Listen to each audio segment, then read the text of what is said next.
The city had changed. No longer merely a vessel of memory and echo. It pulsed with intent, curiosity and awareness. Threads of the dreaming intertwined with the waking minds that now walked its streets, forming patterns both familiar and strange. Layra stood on the steps of the central plaza, Nerin beside her. Around them, the first generation of hybrids moved cautiously, experimenting with the gift of shaping reality. Some wove fragments of the old city back into form.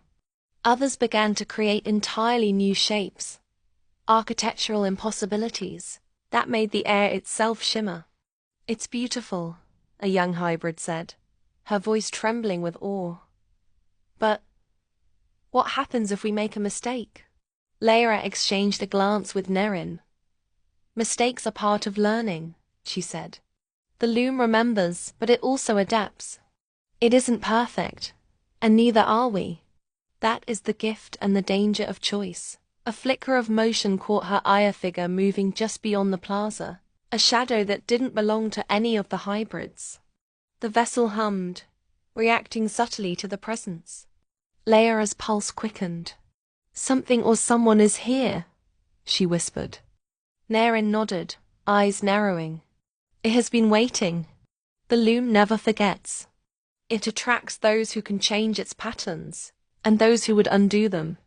Layra took a step forward. For the first time, she felt the weight of the anomaly she represented, the first awakened mind not bound by cycles, now guiding the first generation of hybrids. The dream city responded to her, its threads bending toward her will. Around the plaza, the hybrids paused, sensing the shift. The air thickened, shimmering with possibility. Shadows of Myra and Kale's loom flickered across the square, ghosts of the original weavers, guiding, warning, observing. "This is only the beginning," Layra said softly. "The first dawn of the hybrids. And our story is far from finished." Nerin placed a hand on her shoulder. "Then we lead them, Layra. Together."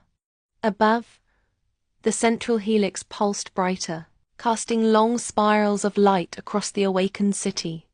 The loom had breathed, and now it was ready to dream with them, fully, consciously, and dangerously alive. From the shadows at the city's edge, movement shifted, a new thread entering the weave. Not all who arrive are friends. Not all are understood. The loom will test them, as it always has. And the first dawn of hybrids would be the first to face it. Layra inhaled, feeling the infinite potential of the vessel, the echoes of the architects, and the weight of her choices. "This is our story," she murmured. "And it begins now."